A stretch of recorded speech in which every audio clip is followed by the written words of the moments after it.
You're lying in bed.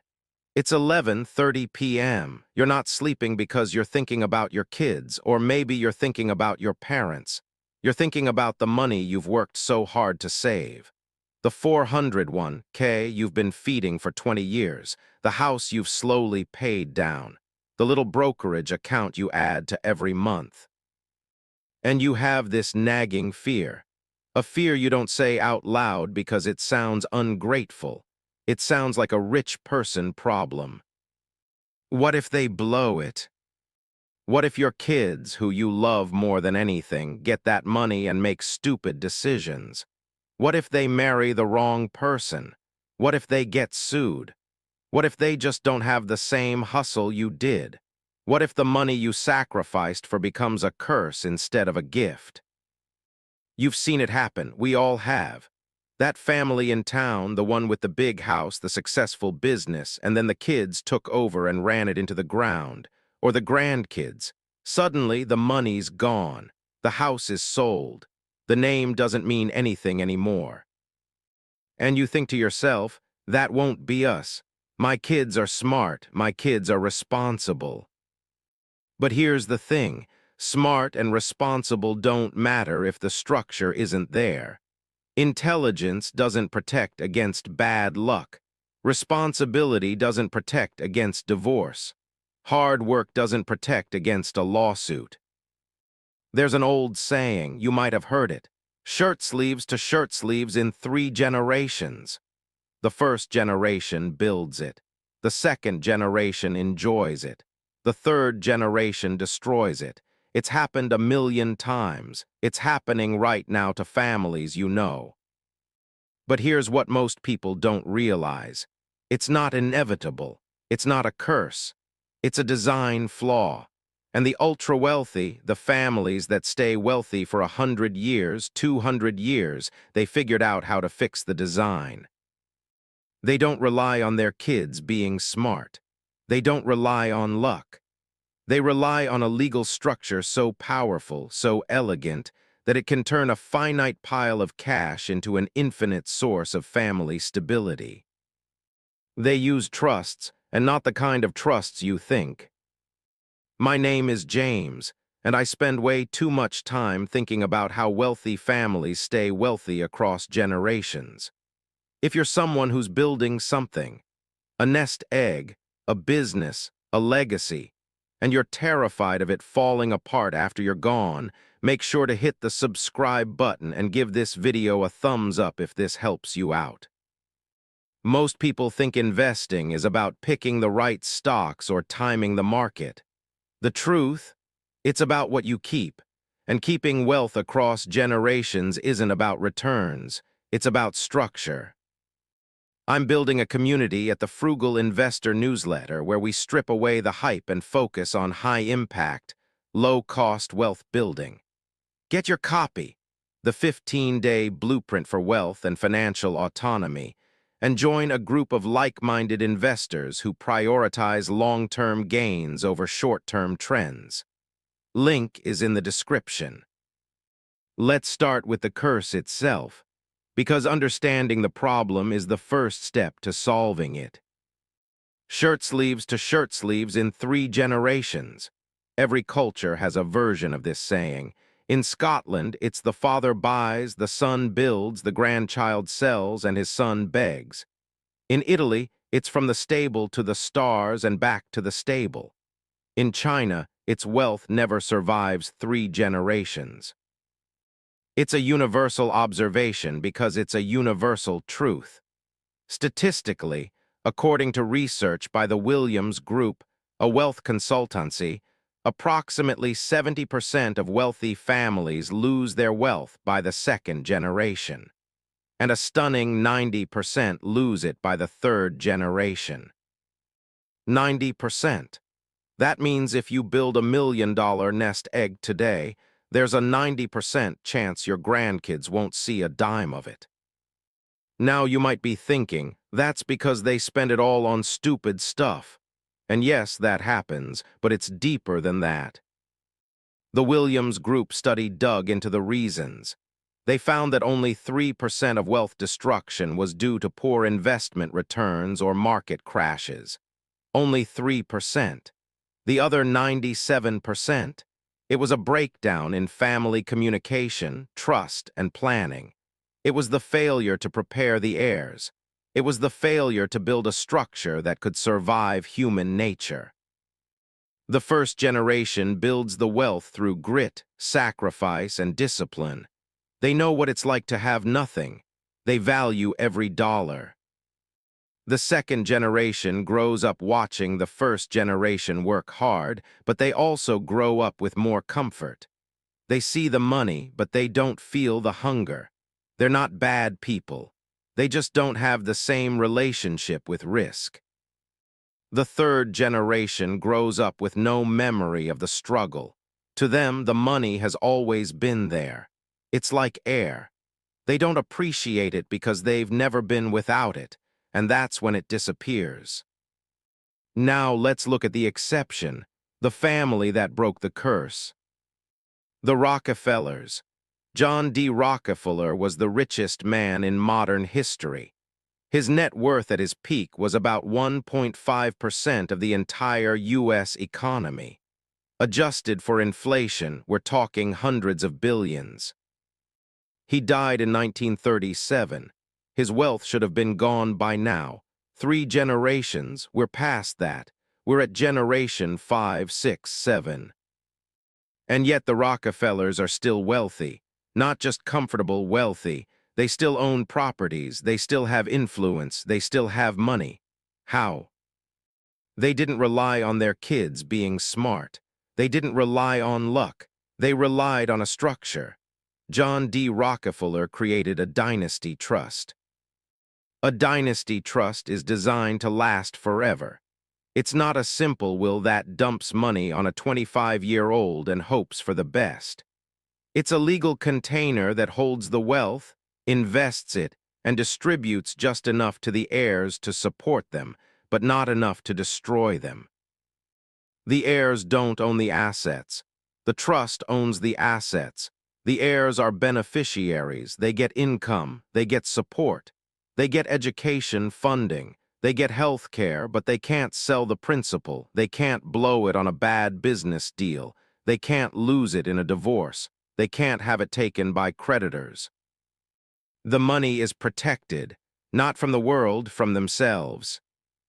Now I know what you're thinking. James, trusts are for rich people. I don't have Rockefeller money. This doesn't apply to me. Hold that thought, because you're wrong.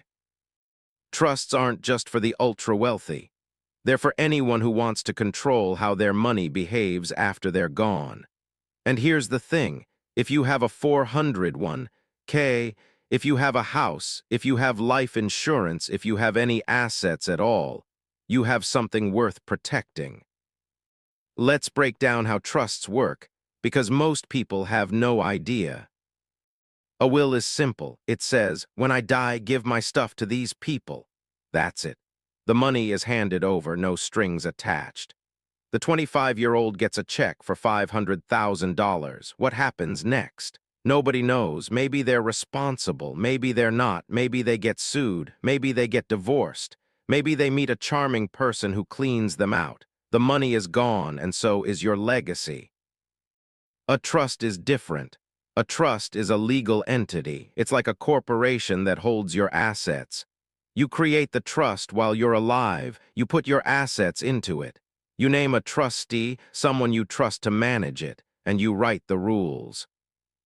The rules can be anything legal anyway. My children get income from the trust starting at age 25, but they don't get the principal until age 40. The trust will pay for my grandchildren's college education, but only at accredited universities. If a beneficiary gets divorced, the trust assets are not marital property. If a beneficiary is sued, creditors cannot touch the trust assets. The trustee can withhold distributions if a beneficiary has a drug problem or is showing signs of financial irresponsibility. You are writing the playbook from beyond the grave. You are parenting from the afterlife. You are building a structure that forces your heirs to behave in certain ways if they want to access the money. This is the old money maintenance rule. Old money isn't old because it was invested better. It's old because it was structured better. Let's talk about the brain, because the trust isn't just a legal document, it's a psychological tool. When you hand a 25-year-old a lump sum of money, you trigger a specific set of brain responses. The reward center lights up. Dopamine floods the system. They feel rich. They feel powerful. They feel like they can do anything.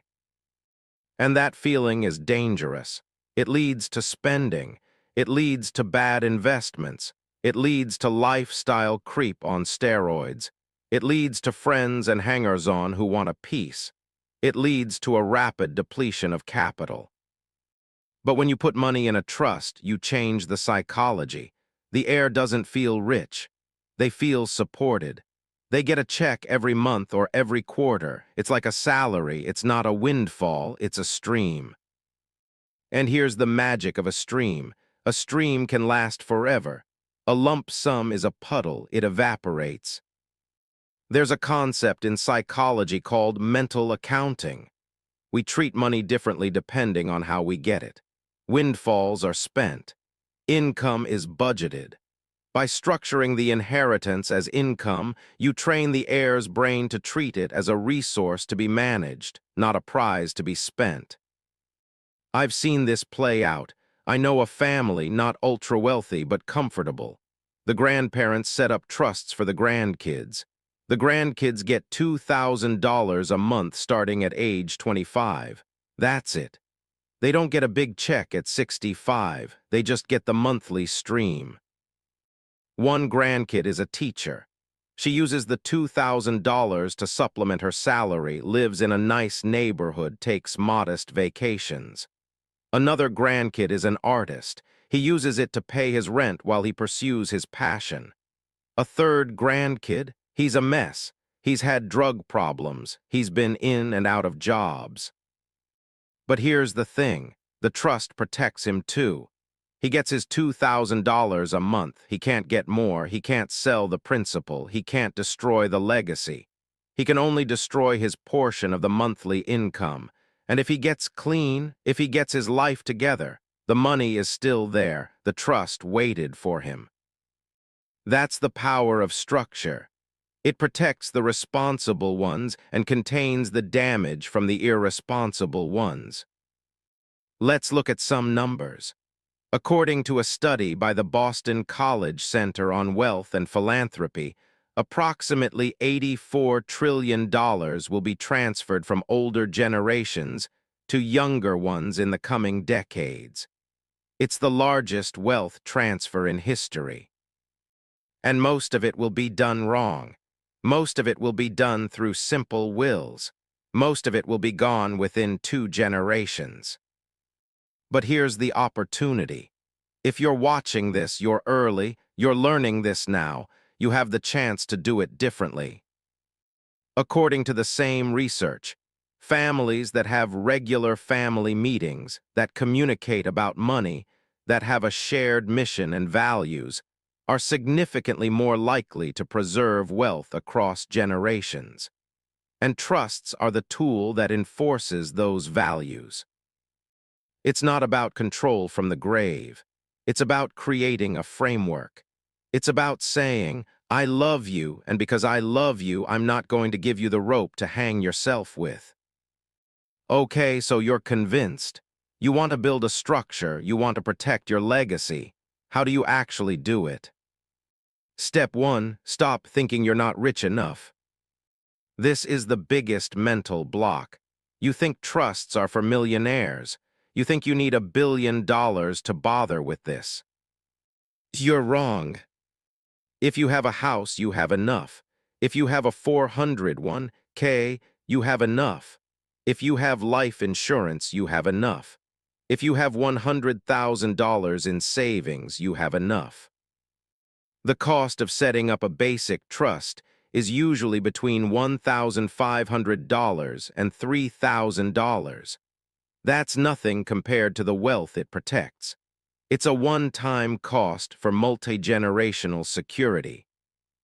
Step 2. Understand the types of trusts. There are many kinds of trusts. You don't need to know all of them, but you need to know the basics. Irrevocable living trust. This is the most common. You control it while you're alive. You can change it. When you die, it becomes irrevocable and distributes according to your rules. It also avoids probate, which is a huge bonus. Irrevocable trust, you cannot change it. You give up control. This is for advanced planning, estate tax reduction, asset protection from creditors. Not for beginners, but powerful if you have significant wealth. A testamentary trust. This is created in your will and only comes into being after you die. It's simpler but doesn't avoid probate. Dynasty trust, designed to last for generations. In some states, these can last forever. In others, they're limited by the rule against perpetuities, but many states have abolished that rule. For most people watching this, a revocable living trust with specific distribution rules for your kids is the right starting point. Step 3. Choose the right trustee. This is critical. The trustee is the person or institution who manages the trust and makes decisions. It can be you while you're alive. After you're gone, it needs to be someone you trust implicitly. Options include a trusted family member or friend, a professional trustee, like a bank or trust company, a co-trustee arrangement, with a family member and a professional working together. Professional trustees cost money. They charge fees, but they're impartial. They follow the rules. They don't have emotional attachments. Sometimes that's exactly what you need. Step 4. Write the rules. This is where you get to be creative. This is where you embed your values into the trust.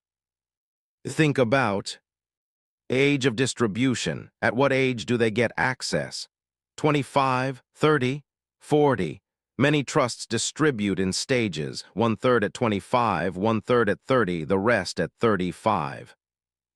Incentives. Some trusts include incentive provisions. If you graduate from college, you get a distribution. If you match your earned income, the trust will match it too. If you start a business, the trust will provide matching funds. Protections. No distributions if you're actively using drugs. No distributions if you're incarcerated. Trust assets are not part of any divorce settlement. Purpose. The trust is to provide for your health, education, maintenance, and support. That's the standard language, but you can be more specific. Step 5. Have the conversation. This is the hardest part.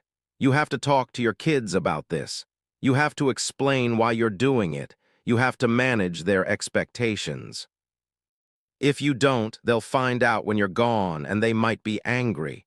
They might think you didn't trust them. They might think you're controlling them from the grave. But if you explain it, if you say, I love you and I want to protect you from yourself, and I want this money to last for your kids and their kids, they get it. They might not love it, but they understand. The families that communicate survive. The families that don't shatter. Here's where it gets really interesting.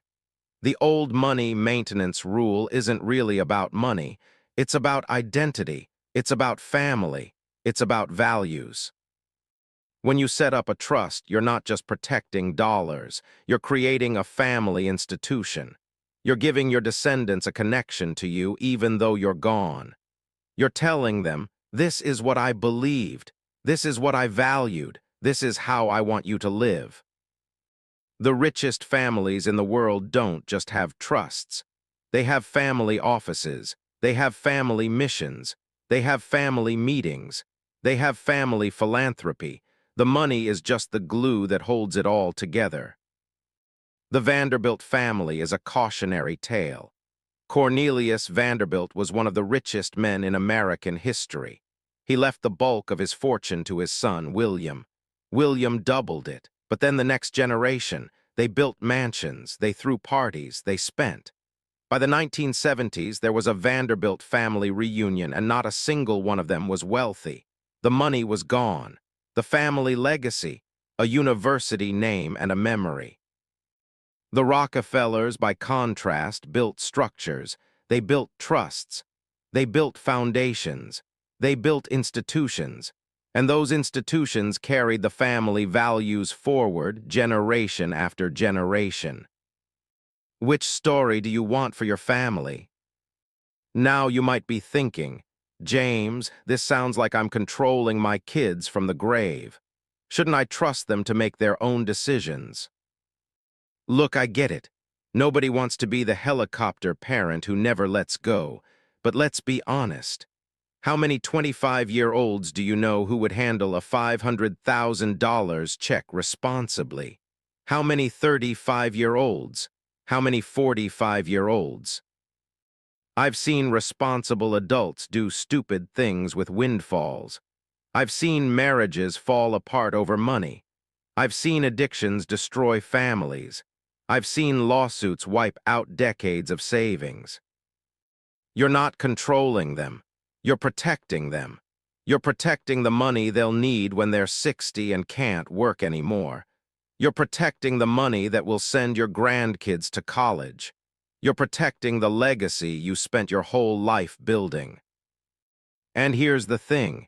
If your kids are truly responsible, a trust doesn't hurt them. They still get the money. They still benefit. They just get it in a structured way. And if they're not responsible, the trust saves them from themselves. It's a win-win. Let's bring this home. You are building something. Maybe it's small, maybe it's just starting, but it's yours. It represents your time, your energy, your sacrifice. You have a choice. You can let it end with you. You can hand it over and hope for the best. Or you can build a structure that carries it forward. The difference between wealth that lasts one generation and wealth that lasts 10 generations isn't the investment returns. It's the structure. It's the legal container. It's the trust. Think about compound interest. A small amount invested consistently grows into something massive over time. Now apply that to your family. A small structure built correctly can grow your family's stability, your family's values, your family's identity across decades and centuries. You might not be a Rockefeller, you might not have billions, but you have something. And that something, structured right, can be a foundation for your grandchildren and their grandchildren. The curse of shirt sleeves to shirt sleeves isn't magic. It's not fate. It's just bad planning. It's the natural result of handing money to unprepared people with no structure. The ultra-wealthy figured this out a long time ago. They don't rely on their kids being smart. They don't rely on luck. They rely on trusts. They rely on rules. They rely on structure.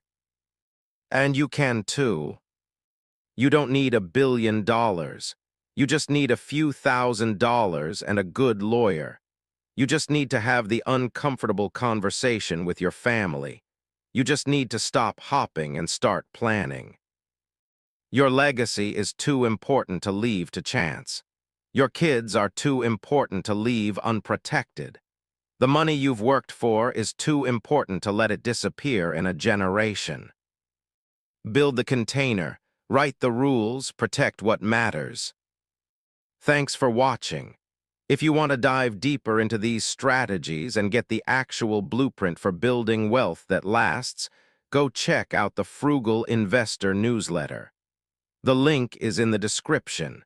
Get your copy of the 15-day blueprint for wealth and financial autonomy. My name is James. Don't let your legacy end with you. Make it last. And I'll see you in the next one.